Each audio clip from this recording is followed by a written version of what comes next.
All right, let's take a look at checkpoint number 4. So I've got a few, good examples of linear programming problems that'll, I think these are good preparation for, something you might see on a test. So let's look at the first one and kind of work through it. So Texas Instruments produces two kinds of calculators, scientific and graphing. We have a good idea of their sales projections. So we want to sell draw at least 100 scientific and at least 80 graphing calculators each day. We can produce no more than 200 or 170 respectively. So let's go ahead and stop here and let's focus on part A here. So want to give names to the variables in this situation. So when I'm answering this question or when I'm thinking about what the variables are, I typically think about, what are the things that are unknown?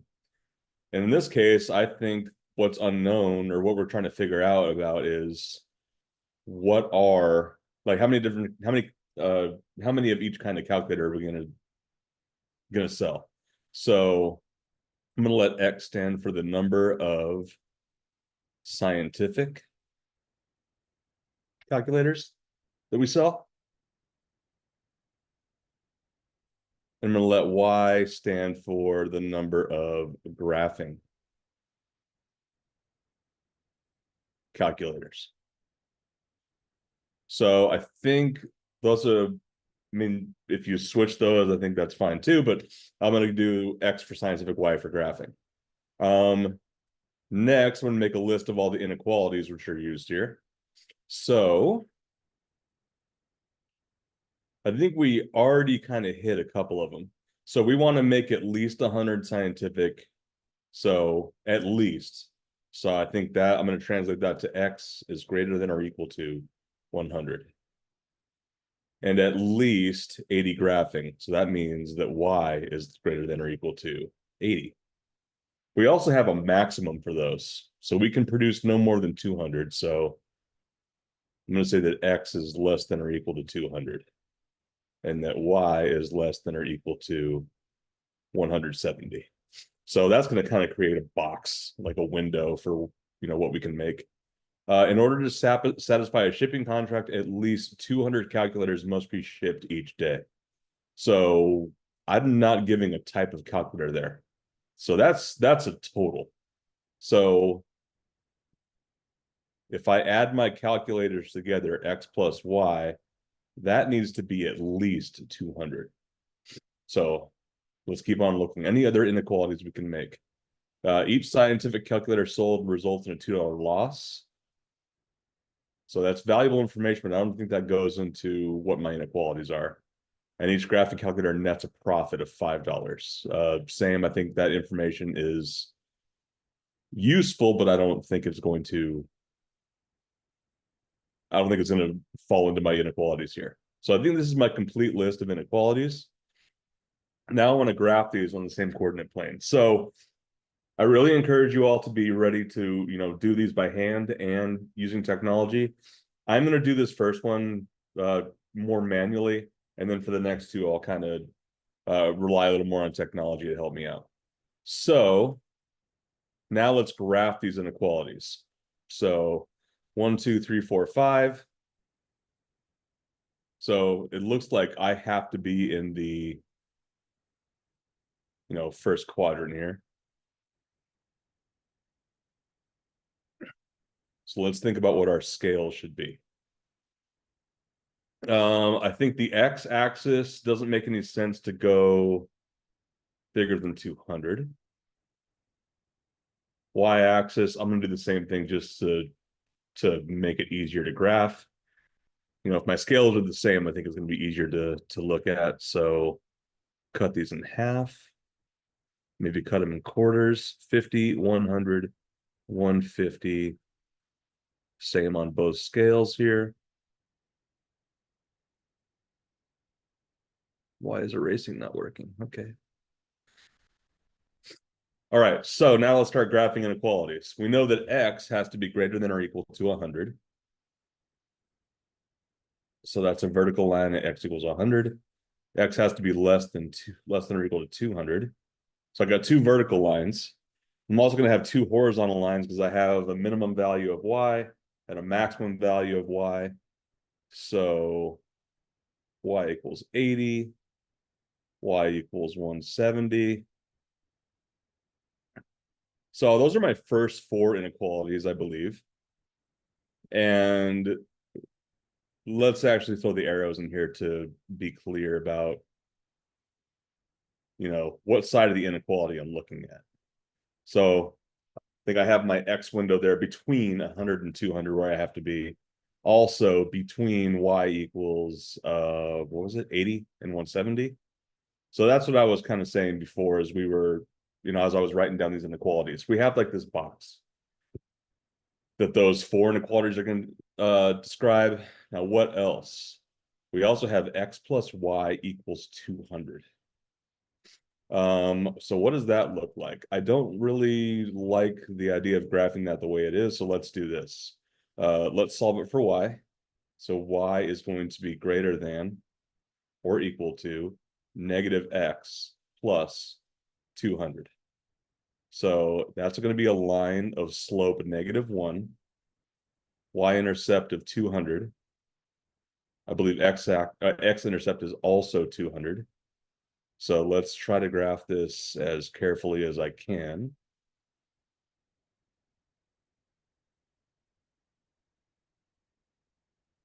Could do a little bit better than that.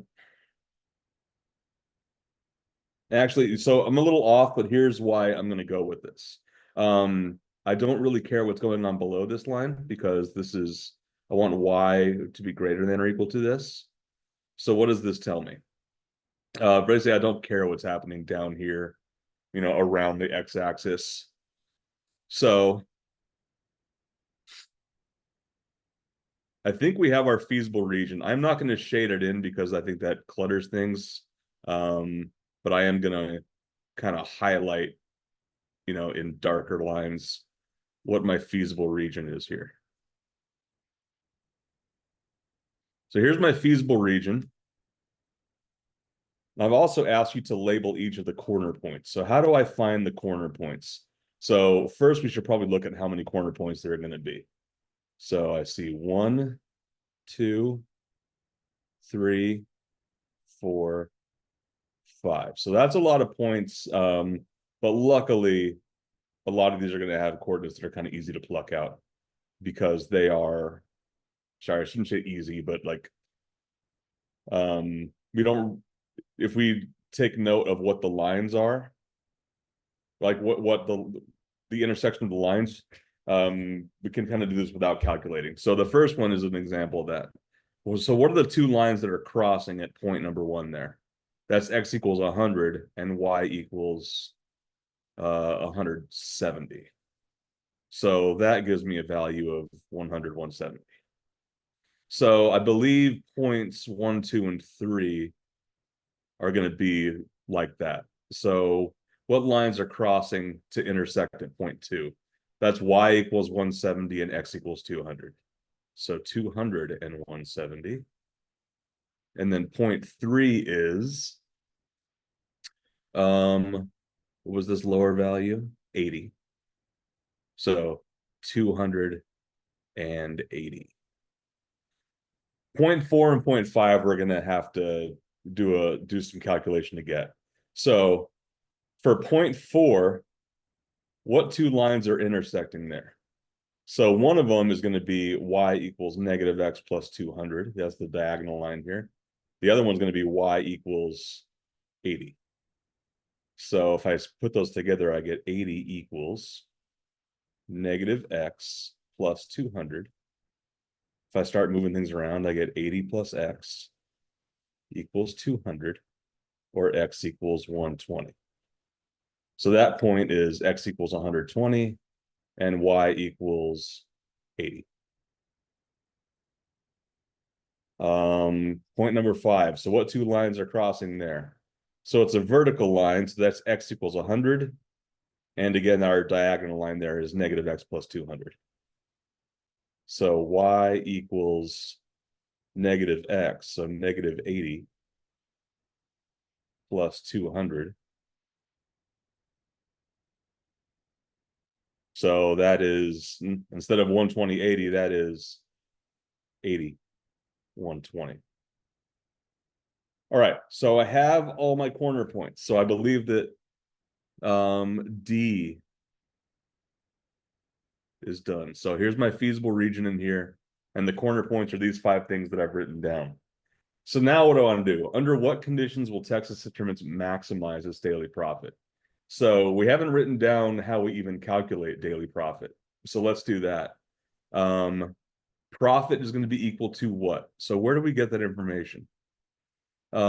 Each scientific calculator sold results in a $2 loss. So what represents the number of scientific calculators I sell? That's X. And loss is the opposite of profit. So that's going to be, negative 2X. So basically, for every scientific calculator I sell, I'm losing $2. So that is not good for profit. My profit really comes from the graphing calculators. For each one of those I sell, I profit $5. So here's my profit expression. P equals negative 2X plus 5Y. So now what I want to do here is at all 5 of these points, I want to figure out what the profit is. So at point 1, I get negative 2 times 100 plus 5 times 170. So what is 170 times 5? 170 times 5 is 850 minus 200. That is $650. So under situation 1, I make $650 in profit. Under point 2, I think that's going to be a lot worse because I'm selling the same number of graphing calculators. So that's $850 in profit of those. But I'm selling 200 of the scientific calculators, which basically every one of those that goes out the door loses me $10 or $2. So minus 400. Option 2 profits $450 for me.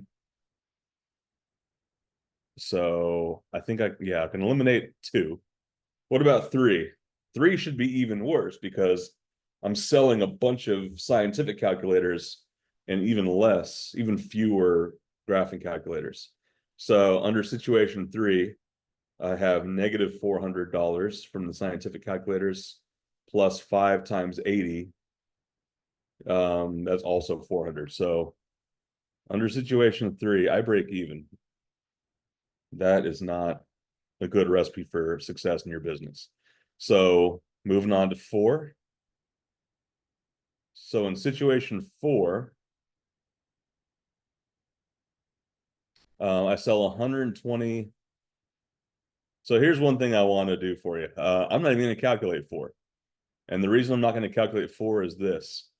4 and 5, I sell 200 calculators, right? But in 4, I know 4 is going to be a worse case than 5. Because in 4, I'm selling more scientific calculators, which are basically losers. They lose me money. And fewer graphing calculators, which get me more money. So I know that 4 is, we're going to get rid of that one right away. So move on right to 5. Under situation 5, I lose $160 from the scientific calculators, but I also sell 120 graphing calculators. So that's 120 times 5, which is 600. That is $440. So all told, it looks like my best case scenario is situation 1. Which now that we have it, let's think about it this way. Our best case scenario is if we sell a lot more of the things that make us money and as few as possible of the things that lose us money.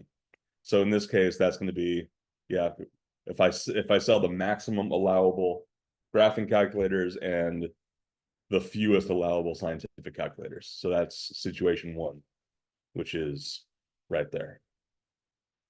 All right, moving on to question number 2. All right, so a student holds 2 part-time jobs, one at Target, one at Raising Cane's. So she cannot work more than 12 hours per week. So I've kind of taken a few of the guardrails off this question. You know, my 5 parts here are basically kind of, I intended these to kind of guide you through the process. I didn't put any of those here, but still, I believe it's a good idea to kind of go through the same kind of process. I really strongly believe that the first thing you ought to do is to figure out what your variables are. What is X? What is Y? And that's really going to come from, what are your what are your variables here? In this case, let's do something a little different than we did last time. Let's talk about, what are we trying to optimize here? So in a linear programming problem, what you're trying to do pretty much all the time is find your best case scenario, minimizing cost, maximizing profit, whatever the best case scenario you're trying to find is. So if we read through this, what's our best case we're trying to find? In this case, it's, I want her to, she wants to maximize her income. So let's make an expression for that. We'll make a formula for that. What's her income going to come from? It's going to come from basically so she has 2 jobs, how many hours is she going to work at each one? So actually, I changed my mind. This is going to make no sense of what I'm talking about what these X and Y are. I think X is going to be the number of hours worked at target, and Y will be the number of hours worked at Raising Cane's. So now we can write down what her income is going to be. So she gets paid hourly at each job. So she makes $20 per hour at Target, so 20X, and $15 per hour at Raising Cane's, so 20X plus 15Y. I believe that is how much money she's going to make at both these jobs. So now that we have that, what's the next step in the process? Now we should probably talk about, what are the inequalities? So basically, we can't maximize this until we know like what our constraints are going to, how they're going to pen us in. So let's start writing those inequalities. So student holds 2 part-time jobs, one at Target, one at Raising Cane's. Because of her studies, she cannot work more than 12 hours per week. Okay, can we write an inequality based on that? So she cannot work more than 12 hours per week. So in total, if I add the hours she works at both jobs, they have to be no greater than 12. So that's one inequality. So every hour of work at Target requires 2 hours of preparation time. Every hour of work at Cane's requires 1 hour of preparation time. So she can spend at most 16 hours on preparation. So at most 16 hours on preparation. So an hour of Target, an hour of work at Target requires 2 hours of preparation time. So if I take double the amount of hours she works at Target, and what about Raising Cane's? I believe Raising Cane's was a 1-to-1 thing, right? Every hour of work at Cane's requires 1 hour of preparation. So that's 2X plus Y is less than or equal to 16. Right. Any other inequalities that come out of this situation? They're not explicit, but I think we can also say this. She cannot work a non-negative, or sorry, she has to work a non-negative amount of time. So I think I can say that X and Y are both greater than or equal to 0. So I think those are all the inequalities we have. So let's do this. Let's go to Desmos and have it do kind of the calculations for us. And like I said, be prepared to do this either way. But I did want to show you kind of both approaches here. So X plus Y is equal to or less than. I always forget which one Desmos requires me to do first. So less than, equal to. 12. And 2x plus y is less than or equal to 16. And then I also have these, x is greater than or equal to 0, and y is greater than or equal to 0. Okay, so a lot of stuff got filled in. Let's move the expressions since I'm splitting the screen here. So where's my feasible region? So it's kind of hard to see now have all these inequalities, but basically it's going to be in this, darkest region because that's where they all overlap. So here, basically. So my feasible region is kind of this, this four-sided polygon. So now let's do this. Let's figure out where those intersections are. One of them is 0, 0. So let's make a list here. I know I should have 4 points. 1, 2, 3, 4. So my points are 0, 0. Let's get another one. 0, 12.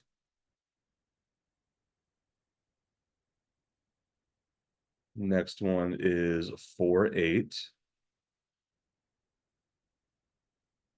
And finally, 8, 0. So these are my candidates for which one of these is going to make basically her maximum income.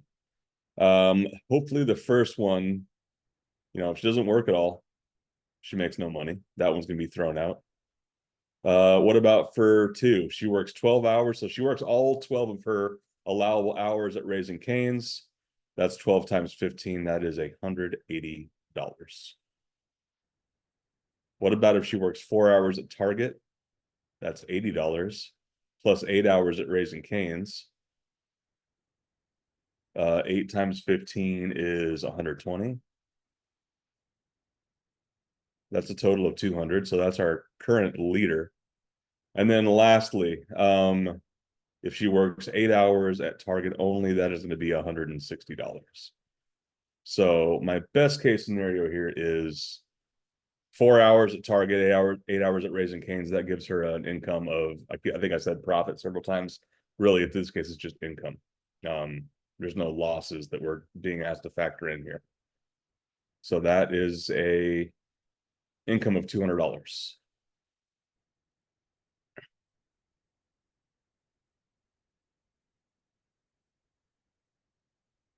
All right, moving on to question 3 here. Let's go zoom out. So a student at CGCC is trying to come up with a strategy to pass the final in their English class. So the exam has 10 free response questions, 50 multiple choice questions. Free response questions take 10 minutes to answer. Multiple choice questions take 2 minutes to answer. She has 90 minutes to finish the test. She has to answer at least 3 free response and at least 10 multiple choice. She knows the material well. So basically she knows her stuff well enough that she can just perfectly answer any question she tries to answer. But she wants to get the highest possible score. So let's find that feasible region. So that there's a lot baked into that question. How do we find that feasible region? So first thing we ought to do is figure out what are our variables. So X and Y, let's say that X stands for the number of multiple choice questions she answers, and Y stands for the number of free response questions she answers. Now that we have the variables, let's figure out what the best case scenario is. She wants to get the maximum possible score. So let's call that score S. What's going to dictate the score she gets? The score she gets is going to come from the number of multiple choice questions she answers, which are worth 5 points each. So 5 times X. And how many points does she get for a free response question? 20 points each. So 5X plus 20Y. So this is the thing we're trying to maximize. So now we're going to come up with some inequalities. So let's just kind of take this thing from the top. and work through it. The exam has 10 free response questions. Okay, so she can't answer more free response questions than there are. So I think y has to be less than or equal to 10. Same thing with multiple choice questions. There are 50 of those. So x has to be less than or equal to 50. I'm going to skip ahead a little bit because I think I remember that, yeah, she has to answer at least 3 free response questions. So I'm going to rewrite this one as this.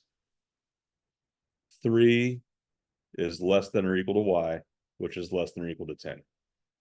And something similar with the multiple choice question. She has to answer at least 10 of those. So 10 is less than or equal to x, which is less than or equal to 50. So this is kind of similar actually to what we did in question 1, except I didn't condense the two inequalities into a single kind of entity. But you can. It's not really gonna, mathematically, it's not gonna make anything different. So there are either 2 inequalities or 4 inequalities right there. What other information do we have here? Free response questions take 10 minutes to answer. Multiple choice questions take 2 minutes to answer. And she has 90 total minutes to finish the test. So I think that's where my last inequality is going to come from, is the fact that, so an X is a multiple choice question. She takes 2 minutes to answer one of those. 2x, and it takes 10 minutes to answer a free response question. 2x plus 10y. She has 90 minutes to take the test. So she can take fewer than 90 minutes, but not more. So I'm going to say less than or equal to 90. So I think this is my set of inequalities. So now let's go back to Desmos and type these things in. So 3 is less than or equal to 10. Nope. Or y, which is less than or equal to 10. Let's just start from scratch. And then 10 is less than or equal to x, which is less than or equal to 50. I'll just zoom out and kind of focus on so this little stripe right here so far is what we want. But then we're going to lose some of that from this last inequality. So 2x plus 10y is less than or equal to 90. So now we don't really have this box or this stripe. We have, let me get a new color in here. Orange sounds good. So we really have this triangle. That's where our feasible region is. So triangle has how many corner points? It's going to have 3. So what are those intersection points? So one of them is 10, 7. So x equals 10, y equals 7. Next one is going to be 10, 3. And the last one is going to be 33. So one thing I want to point out, and by the way, this is totally optional, kind of a shortcut that might save you some time, but if you don't notice it, it's not a big deal. I am going to eliminate 10, 3 because she's going to get points for answering more questions because all questions are worth positive amount of points. So there's no way that answering 10 multiple choice and 3 free response could be better than answering 10 multiple choice and 7 free response. So because of that, I'm going to eliminate 10, 3. So now let's figure out what her score is going to be at 10, 7. So that'll be 10 times 5, which is 50, plus 7 times 20, which is 140. So under this first condition, we'll still get 190 points. What about 30 and 3? So that's 30 times 5, which is 150, plus 20 times 3, which is 60. So that's 210. So her best chance here is to answer 30 multiple choice questions and 3 free response questions. And that's all for checkpoint number 4.